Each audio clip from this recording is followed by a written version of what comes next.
గురుగారు మూల విరాట్టుకు సంబంధించిన విశేషం ఏంటి? మూల విరాట్టు ఎక్కడి నుంచి తెప్పించారు అమ్మవారు? విశేషంగా మూల విరాట్ వచ్చేసి మహాబలిపురంలో శశి అని చెప్పి ఒక శిల్పి గారు ఈ విగ్రహం అనేది మేము రెడీమేడ్ కొనలేదు, ఒక రాయి తీసుకొని దానికి అమ్మవారు ఈ రకంగా రావాలని చెప్పి ఒక చిత్రం మేము ఇస్తే దాని ప్రకారంగా విగ్రహం మహాబలిపురంకి వచ్చింది.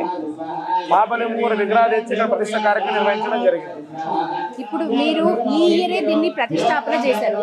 మొదటిసారి నవరాత్రోత్సవాలు జరుగుతున్నాయి. ఇంకా ఎన్ని రోజుల పాటు జరుగుతున్నాయి? ముఖ్యంగా వారాహి అమ్మవారు అంటేనే రహస్య పూజలు, గుప్త పూజలకి ప్రసిద్ధి అంటారు.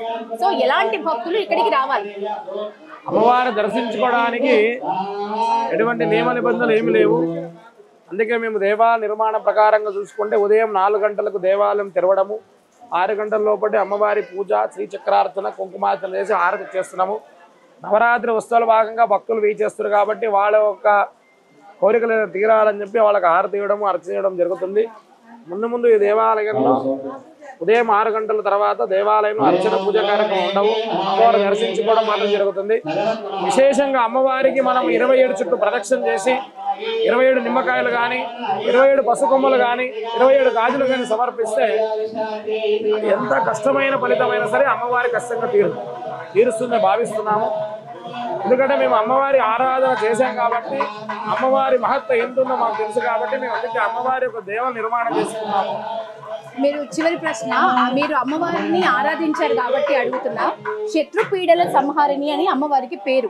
నిజంగానే శత్రువులు ఎక్కువగా ఉన్నవారు, శత్రు పీడల నుంచి రక్షించే అమ్మవారిని నమ్మి శత్రువులు ఎక్కువగా ఉన్నవారు వస్తారు వారాహి అమ్మవారిని దర్శించుకోవడానికని ఒక ప్రతీతి. అది నిజమేనంటారా? మీరు అనుభవపూర్వకంగా విశేషంగా వారాహి రహస్య గ్రంథంలో చెప్పిన విషయం ఏంటంటే, లలితా త్రిపుర సుందరి సైన్యాధ్యక్షురాలు అమ్మవారు.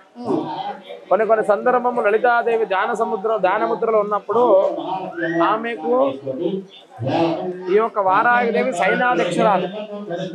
అటువంటి సైన్యాధ్యక్షుల అమ్మవారి యొక్క శత్రుబాధ, రుణబాధ, భూ సంబంధించిన సమస్యలు ఏమున్నా సరే ఈమెని ఆరాధన చేస్తే అవి న్యాయబద్ధం ఉన్నటువంటి కార్యక్రమాలైనా, న్యాయబద్ధంగా ఉన్న సంబంధించిన విషయాలైనా ఖచ్చితంగా ఆమె అమ్మవారు ఎప్పుడు మన ఎంత తోడుగా ఉంటుంది.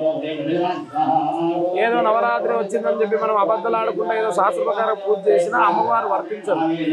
న్యాయం ఉండాలి, నిజం ఉంటేనే అమ్మవారు మనకు కలుగుతుంది, మన ఇంట్లో ఉంటుంది. ఈ విషయం అయితే చెప్పగలుగుతాను. ఎంతో కష్టమైనా సరే దేవాలయ నిర్మాణానికి అమ్మవారికి సంబంధించిన డొనేషన్లు కానీ ఏవి కానీ మా సొంత కార్యక్రమం వాడుకోలేదు కాబట్టి అందుకే మేము 6 నెలల గుడి కట్టడానికి మాకు అమ్మవారు ఆశీర్వదిస్తుందని చెప్పి నేను నమ్ముతున్నా. కాబట్టి భక్తులందరూ కూడా రావాలి, అమ్మవారిని దర్శించుకోవాలి, అమ్మవారి కృపా కటాక్షం పొందాలని చెప్పి మా మనవి. ఈ నాగారంలోని వారాహి క్షేత్రంలో ఈ రోజు హోమాలతో పాటు కుంకుమ అర్చనలు కూడా జరుగుతున్నాయి.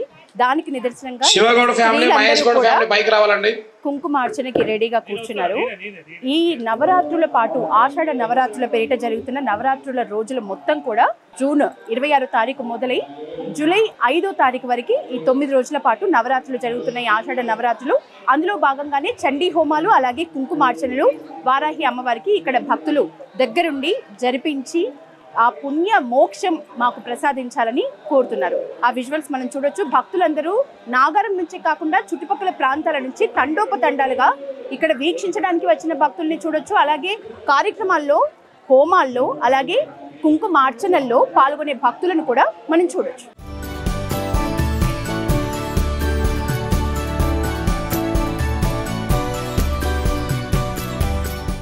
ఈ వారాహి అమ్మవారి క్షేత్రంలో భక్తులంతా నిండిపోయారు. చాలా మంది భక్తులు వచ్చారు పూజా కార్యక్రమాల్లో పాల్గొనడానికి.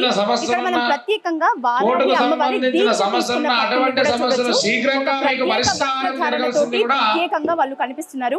రెడ్ కలర్ డ్రెస్ లో వారాహి భక్తులను కూడా మనం కీసర మండలం నాగారం గ్రామంలో వారాహి క్షేత్రానికి ఆనుకునే మల్లన్న స్వామి ఆలయం ఉంది. ఇక్కడ ఈ నవరాత్రులు కూడా ఎంతో అంగరంగ వైభవంగా హోమాలు జరుగుతున్నాయి, అర్చనలు జరుగుతున్నాయి, పూజలు జరుగుతున్నాయి. సో భక్తులు వచ్చిన వాళ్ళంతా కూడా మల్లన్న స్వామిని కూడా దర్శించుకుంటారు.